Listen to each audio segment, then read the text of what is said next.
Инсульт ми қан айналымының жедел бұзылуы. Бұл ми қан тамырлары бітелгенде немесе жарылғанда пайда болады. Инсульт екі негізгі түрге бөлінеді: ишемиялық және гемограциялық. Көбінесе ишемиялық түрі кездеседі. Ол қан ми тамырларының тарылуы мен бітелуіне байланысты басталады. Қанға түскен қан ұйғыштар және бөгде заттар қан айналымының бұзылуына ықпал етеді. Оттегінің және тамақтанудың жетіспеуі ми жасушаларының өлуіне әкеледі. Мұндай инсульт баяу дамиды және көбінесе прекурсорлармен бірге жүреді. Гемограциялық инсульт тамырдың жарылуынан немесе оның қабырғасының жұқаруынан пайда болады. Гемограциялық инсульт әрдайым өте тез, бірнеше минут ішінде дамиды. Баста қанжардың соққысымен салыстыруға болатын қатты ауырсыну болады. Науқас есін жоғалтады, құсуы да мүмкін. Ми тінінде гематома пайда болады. Ол жақын бөліктерді қысады. Үлкен гематома жиі хирургиялық жолмен жоюды қажет етеді. Инсульттің негізгі белгілері.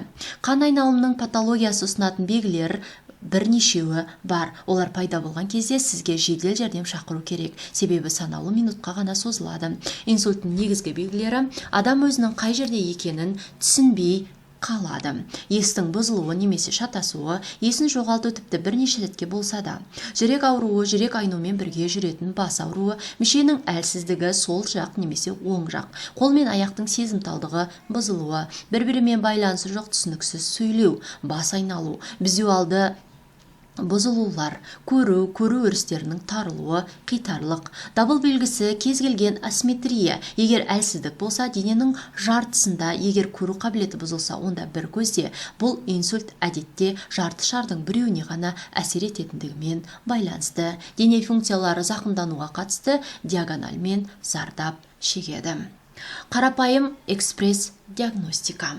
Инсультті анықтайтын қарапайым технология бар. Кез келген адам аурудың белгілерін анықтай алады. Ең алдымен пациентке күлімсіреп көруге өтініш жасаңыз. Инсульт алған жағдайда ауыздың бір бұрышы қисайып, қисық күлімсіреу пайда болады. Одан кейін кез келген қарапайым фразаны айтқызыңыз. Егер әдеттегі сөздерді сөйлей алмаса, немесе сөйлеу қабілеті бұзылса, дабыл белгісі болып табылады.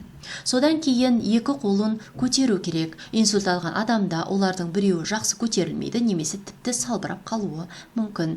Барлық белгілері болмаса да, мүмкіндігінше тезірек дәрігерге қоңырау шалып, пациенттің қандай белгілері бар екенін телефон арқылы сипаттау қажет. Жедел жәрдем келгенше дейін пациент ыңғайлы түрде жатқызылады. Барлық белдіктерді, түймелерді, бекіткіштерді босатады. Басын 30 градусқа көтеру керек, ал мойын артқы жағымен сәйкес келуі керек. Жүрек айнуын қоздырмау үшін науқасқа тамақ немесе сусын берілмейді. Егер құсу басталса, бас жағына қарай қисайтыңыз. Инсультпен аман қалған адамды жедел ауруханаға жатқызу керек. Тек ауруханаға жағдайында егжей-тегжейлі МРТ диагностикасын, компьютерлік томографияны және қарқынды терапияны тағайындауға болады. Үйде өзіңіз емдеуге тырыспаңыз.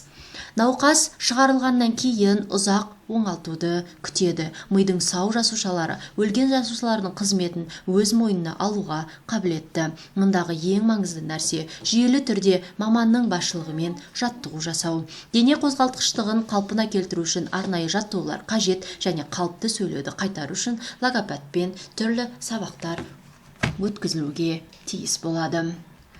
Бүгінгі видео сіздерге пайдалы ақпараттарға толы болды деген ойдамын. Денсаулық адамға берілген ең қымбат сый. Сондықтан да аурудың алдын алу үшін дәрігер мамандарының кеңесінсіз өздігіңізден емдеу жолдарын қолданбағаныңыз жөн. Сіздермен бірге денсаулық зор байлық арнасы. Бұл ақпараттар алдағы уақытта өміріңізге қажет болып қалады деген ойдамын. Міндетті түрде денсаулығымызды бағалайық. Келесі көріскенше.